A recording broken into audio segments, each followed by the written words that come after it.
ये जो पूरा इशू है, इसको एक कम्युनल एंगल दिया गया। जो विपक्ष है वो कह रहा है कि साहब आप डिवाइड करना चाहते हैं सोसाइटी में। इतने दिनों से ये चला आ रहा था, किसी ने कुछ कहा नहीं, और लोगों ने यहां तक कहा कि साहब उस एरिया में जो मुसलमान रहते थे वो भी सेवा करते थे, फिर आज इस नियम की जरूरत क्यों पड़ी?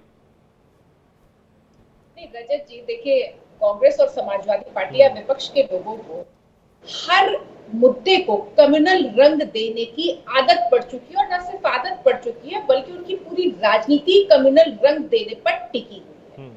मैं आपको दो सूचना आपके साथ साझा करना चाहती हूँ।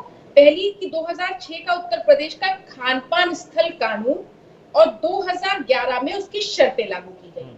2006 में जब उत्तर प्रदेश में लागू किया गया तो तत्कालीन मुख्यमंत्री आदरणीय मुलायम सिंह यादव जी थे, और 2011 में जब केंद्र में इसको लागू किया गया तो तत्कालीन प्रधानमंत्री मनमोहन सिंह जी थे, जिसमें स्पष्ट किया गया कि किसी भी खाद्य या भोज्य पदार्थ को बेचने से पहले या किसी भी पदार्थ को बेचने से पहले मालिक का नंबर, मालिक का नाम, उसके ओनर का नाम, लाइसेंस का नाम और मेनू कार्ड और साथ ही उसके मूल्य, ये प्रदर्शित करना आवश्यक है, और ये कानून पूरे देश में लागू है।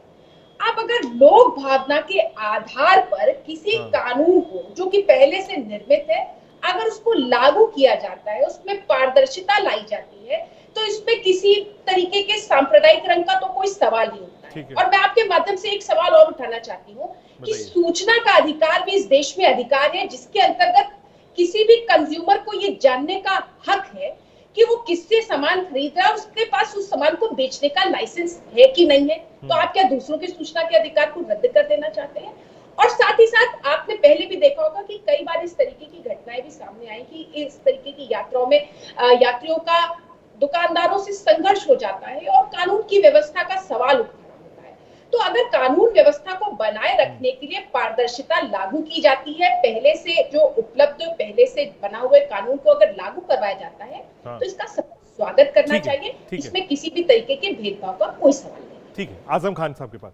आजम, रिचा को आपने सुना, वो कह रही साहब अगर कोई धर्म से जुड़ा हुआ व्यक्ति जा रहा है, धर्मार्थ में जा रहा है, धर्म का काम करने जा रहा है, और अगर कोई एक जानकारी जो कि आपकी असली जानकारी है, आप उसको बता रहे हैं, आप एयरपोर्ट जाएंगे, भले ही आप फेस वैल्यू वो आपकी हो, लेकिन सीएसएफ वाला आपसे पूछेगा साहब आधार दिखा दीजिए, तब अंदर जाने दें। कोई भी व्यक्ति हो, उसको बताना पड़ेगा।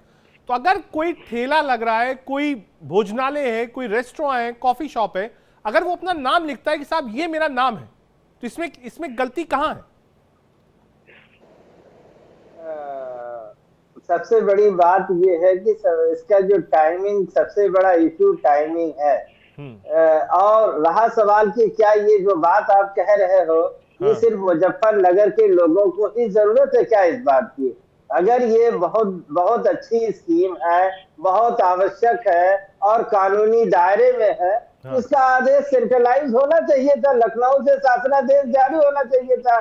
जैसा ऋचा कह रही है ये कानून सम्मत है, अगर कानून सम्मत है तो इसका सेंट्रलाइज आदेश लखनऊ से होना चाहिए था। आखिर क्या जरूरत सिर्फ मुजफ्फरनगर प्रशासन को पड़ गई और ऐन ऐसे वक्त पे पड़ गई जबकि कांवड़ यात्रा शुरू होने जा रही थी? कहीं ना कहीं इसका मतलब है कि जो सत्ता पक्ष का धार्मिक एजेंडा है उसकी आवश्यकता थी है, और सत्ता पक्ष के धार्मिक एजेंडे को पूरा करने के लिए मुजफ्फरनगर प्रशासन ने आदेश दिया है और कोई तथ्य नहीं है। अगर ऋचा की बात सही है, जैसे कि ऋचा कह रही है कि ये कानून सम्मत है, तो आप बताइए सिर्फ मुजफ्फरनगर के लिए क्यों आया ये? क्या जरूरत थी सिर्फ और सिर्फ मुजफ्फरनगर को? पूरे उत्तर प्रदेश की उसकी जरूरत है? ये पूरा उत्तर प्रदेश में होना चाहिए था, लखनऊ से जारी होना चाहिए था। और मैं आपको ये भी स्पष्ट लखनऊ से ही पूरे भारत में एक जारी होना चाहिए था। अगर ये इतना ही कानून सम्मत आदेश है तो पूरे भारत के लिए सेंट्रलाइज दिल्ली से जारी होना चाहिए था। मुजफ्फरनगर प्रशासन को सिर्फ ये कहना चाहिए था। और इनके एलाइज एनडीए के जो साथी है, आरएलडी ने भी इस पर सख्त एतराज जाहिर किया है। आरएलडी के प्रदेश अध्यक्ष ने कहा इस तरह के कानून, इसलिए कह रहा हूं कि इस पर धर्म से ज्यादा राजनीति शुरू हो गई है। धर्म क्या कहता है इस पर बातचीत करने के लिए आचार्य शैलेश तिवारी हमारे साथ है। आ रहा हूं रिचा, आजम आ रहा हूं, एक बार जोड़ लूं, ओपनिंग कमेंट्स ले लूं सबसे। आचार्य शैलेश तिवारी जी के पास जाना चाहूंगा। आचार्य जी, धर्म क्या कहता है? क्या धर्म कहता है कि आपस में भेदभाव हो? पहली बात। आ रहा हूं आजम, आ रहा हूं, एक मिनट रुक जाइए आजम, आ रहा हूं एक बार शैलेश तिवारी जी के पास। शैलेश, धर्म क्या कहता है आचार्य जी? अगर कोई परंपरा चली आ रही थी तो वो चलती रहती, या आप लोगों को ऐतराज था, आपको लगता था कि नहीं साहब धर्म बाधित हो रहा है, जो लोग कावड़ लेकर जा रहे हैं? धर्म क्या कहता है इस पूरे एपिसोड में? जी रजत जी, धन्यवाद। मैं चाहूंगा कि पैनलिस्ट लोग अभी मुझे बोलने देंगे, बीच में मुझे टोका टोकी नहीं करेंगे। देखिए, सावन महीना और भादो महीना तो ऐसा महीना होता है जो भगवान शिव को समर्पित है, और इसमें ज्यादा से ज्यादा शुद्धता महत्व रखता है। शुद्धता का सबसे बड़ा महत्व है। कुछ लोग जो है वह वैष्णव भोजन करते हैं, कुछ लोग फलाहार करते हैं, और आज जरूरत है कि किसके हाथ से व्यक्ति भोजन कर रहा है। अगर कोई व्यक्ति जाता है मुस्लिम होटल्स में तो वहां धड़ल्ले से मांस मछली बेचते हैं, जबकि हिंदू होटल में जानता है कि ये सावन का महीना है, वह नहीं बेचेगा। इसके साथ ही साथ सावन के महीने में आमतौर से हिंदू लोग के जितने लोग हैं, अधिकतर लोग मांस मछली को त्याग कर देते हैं, अगर कोई मांस मछली भी खाता है तो।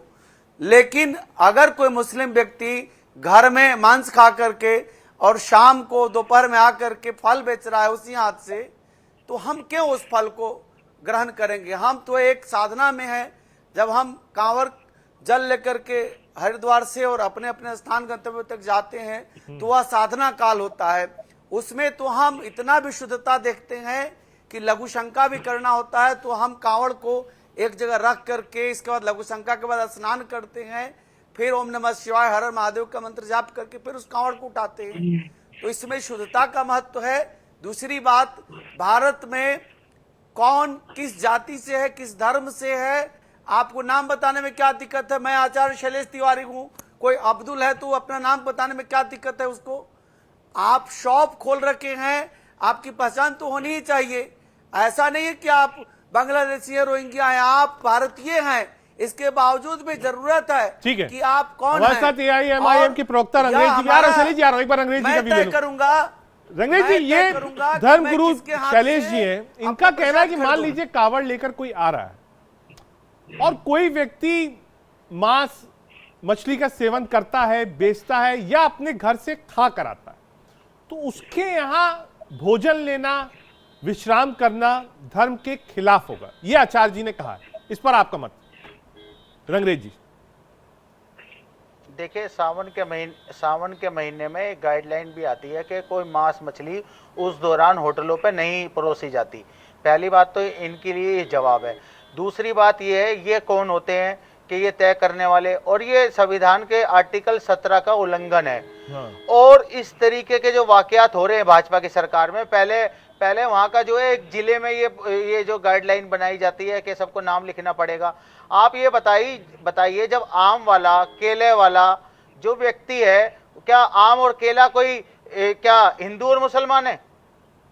और किसी के नाम से क्या फर्क पड़ने वाला है? और जब आज तक ये सदियों से चला आ रहा है कांवड़ यात्रा, कभी किसी कांवड़िये ने इस तरीके की कोई शिकायत नहीं करी। बिल्कुल। और इस तरीके की बात जो कर रहे हैं, वहां के एक साधु संत है मुजफ्फरनगर के, उन्होंने एसपी को डायरेक्ट बोला, अगर आप इन लोगों के नाम जो है नाम नहीं लिखवाएंगे तो हम उनके खिलाफ जो है आपके खिलाफ विरोध प्रदर्शन करेंगे। तो सत्ता जो है वो तानाशाही की तरह काम कर रही है, और ये तुगलकी जो फरमान है सरकार का, और इसका ये पैटर्न जो है ये बिल्कुल गलत है, असंवैधानिक है। तुगलकी फरमान नहीं है। और जो जिस शुरुआत की है उनके खिलाफ कानूनी कार्रवाई होनी चाहिए, तुरंत उनको पद से हटा देना चाहिए। यह एक सन्यासी का फरमान है। रिचा, क्योंकि शासन पर रंगरेज जी ने कमेंट किया है, कहा भाई तुगलकी फरमान है ये। रिचा, एक बार रिप्लाई कर दीजिए रंगरेज जी। देखिए, आईडी डिस्क्लोज करना किसी भी तरीके से कोई तुगलकी फरमान नहीं है। सबसे पहले तो स्पष्ट होना चाहिए। रंगरेज जी सुनिएगा, आपके सवाल का जवाब है।